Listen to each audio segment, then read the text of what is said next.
میرے آثار کا صدقہ الہی میرا جذبہ کسی صورت نہ کم ہو۔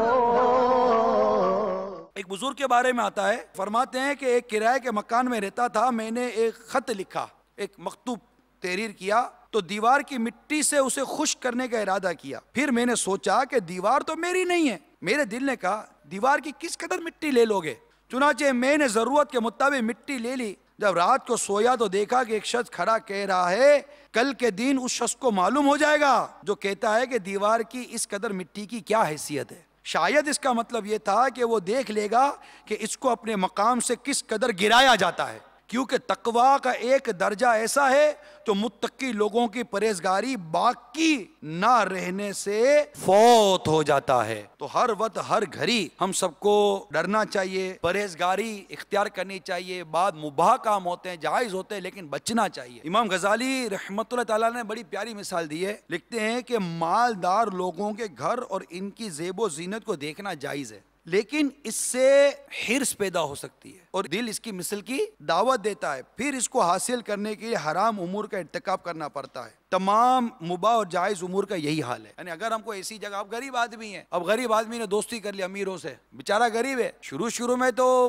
دوست کھلائیں گے پلائیں گے، لیکن کون کب تک کھلاتا پلاتا ہے؟ چلو نہیں بولیں گے دوست، مروت آئے گی، رات کو جب سوئے گا تو بولے گا یار عجیب بات ہے بھی ہو، روز یار میں ہی کھاتا پیتا رہتا ہوں، پھر بولے گا تیرے جیب میں پیسے ہی نہیں ہے تو کہاں سے کھائے گا پیے گا؟ اب پیسے جیب میں ہونے چاہیے۔ اب میری نوکری اتنی ہے میں کیا کروں، اب میں ہوں پرچیزر، میں کیا کروں، بچتا ہی نہیں ہے تنخواہ میں، گھر کا بھی دیکھنا ہوتا ہے، دوستوں کے ساتھ جاؤ تو یار پریشانی ہو گئی یار کیا کروں۔ اب جب اس کو یہ خیال پیدا ہوگا کہ کیا کروں، تو اب یہ جب پرچیزر ہے تو پرچیزنگ میں ڈنڈی مارنا شروع کرے گا۔ 100 روپے کی چیز 120 روپے کی بتائے گا، 1000 روپے کی چیز 1500 کی بتائے گا، اور 10-20 روپے 100 روپے دکاندار کو دے کر اس کو جھوٹ بول کر اسے رسیدیں بنوائے گا اور بل لگوا دے گا۔ یہ سب کرتے 10-15 ہزار روپے کی اس کی نوکری تھی، اوپر سے 20-25 ہزار روپے اور بچ گئے۔ اب دوستوں کے ساتھ گلچھڑ اور آ رہا ہے، بنیاد کیا بنی؟ اگر ان کے ساتھ ناجائز کام نہیں کرتا تھا، امام کہتے ہیں مباح اور جائز کاموں کا یہی حال ہے، اگر اس سے بچتا تو نہ پڑتا نا۔ ایسے ہی کئی ایسی چیزیں ہوتی ہیں میٹھے اسلام بھائیو، حلال ہوتی ہیں لیکن شبہات ہوتے ہیں، یہ حرام کی طرف لے جاتی ہیں۔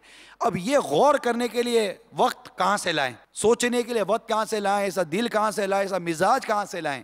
یہاں تو پیسہ چاہیے، ایک ہی بات ہے، پیسہ چاہیے، پیسہ ہے۔ یہاں جس قوم میں یہ نعرہ لگ جائے نا کہ پیسہ ہے تو عزت ہے، پیسہ نہیں تو عزت نہیں، جب یہ نعرہ لگ جائے نا تو بہت ہی ہلاکت ہے۔ اور یہ نعرہ نہیں لگتا، مجھے بتاؤ، ارے بھائی پیسہ ہے نا تو عزت ہے، دولت کی عزت ہے، پیسہ چاہیے، پیسہ نہیں تو کچھ بھی نہیں، بس پیسہ لے کر آؤ، پیسہ ہوگا تو عزت ہوگی، پیسہ نہیں تو عزت نہیں۔ آپ نے عزت تو ذلت کا معیار دولت کو کیسے بنا لیا، منصب کو کیسے بنا لیا؟ یہ غلط ہے۔ اب نتیجہ کیا نکلا؟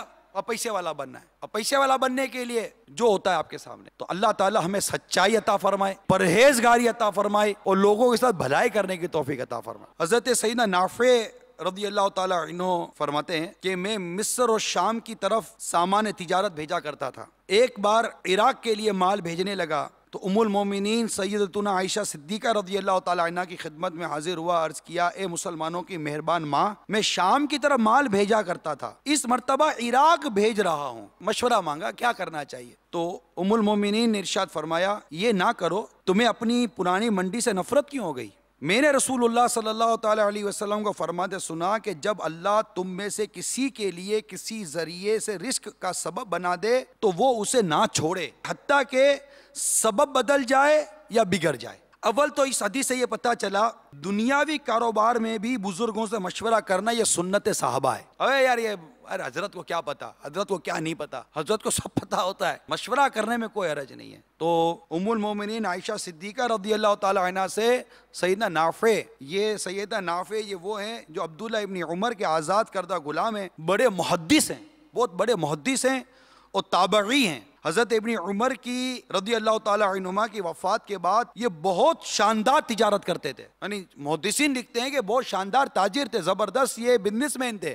مشورہ کس سے کر رہے ہیں؟ ام المومنین عائشہ صدیقہ رضی اللہ تعالیٰ عنہ سے۔ آپ کیا فرماتی ہیں؟ لیکن بزرگوں کے مشوروں میں برکت دیکھیے، بزرگ کہہ دے نا کر لو تو کر لو۔ آپ کو وہ یاد نہیں ہے کہ ابو مظفر نے ایک بزرگ سے پوچھا کہ میں تجارت کے لے جاؤں تو کہا نہیں تیری جان و مال کو نقصان پہنچے گا. وہ پہنچے غوث پاک کی بارگاہ میں رضی اللہ تعالیٰ عنہ. عرض کی میں جاؤں؟ کہا جاؤ، اللہ تعالیٰ تیری جان و مال کا محافظ ہے. ٹھیک ہے، چلے گئے. غوث پاک کی دعا مل گئی. راستے میں پڑاؤ کیا، خواب دیکھا ڈاکو آئے، مجھے جان سے مار دیا، مال بھی لوٹ لیا. خواب اٹھ گئے کہ یہ کیا ہو گیا، پتہ چلا خواب تھا. شہر پہنچے اور پہلے وہ بزرگ کی بارگاہ میں حاضر ہوئے جنہوں نے وہ خدشہ ظاہر کیا تھا کہ کہیں ایسا نہ ہوگا تمہاری جان و مال کو نقصان پہنچے. نذرانہ قبول کیا اور پھر فرمایا کہ جا کر غوث پاک کی بارگاہ میں دو. جن کی کلام کی برکت سے انہوں نے کہا جا اللہ تیرا جان و مال کا محافظ ہو. اس کے کلام کی برکت سے جو تیرے سے حقیقت میں ہونا تھا نا وہ خواب میں ہو گیا. تو بزرگ کہہ دینا یہ کر لو تو کر لینا چاہیے. اب یہ کیا ضروری ہے کہ ہر بزرگ کھل کر بیان کرے کہ مجھے کشف ہے، میں دور اندیش ہوں، یا مجھے وہ نظر آتا جو تمہیں نظر نہیں آیا. جب ہم کہتے ہیں کہ اللہ کے ولی کی سوچ، اس کی نظر، اس کی فراست مدینہ مدینہ ہوتی ہے. جب کہے کہ رک جاؤ تو رک جا، کہے کر لے تو کر لو.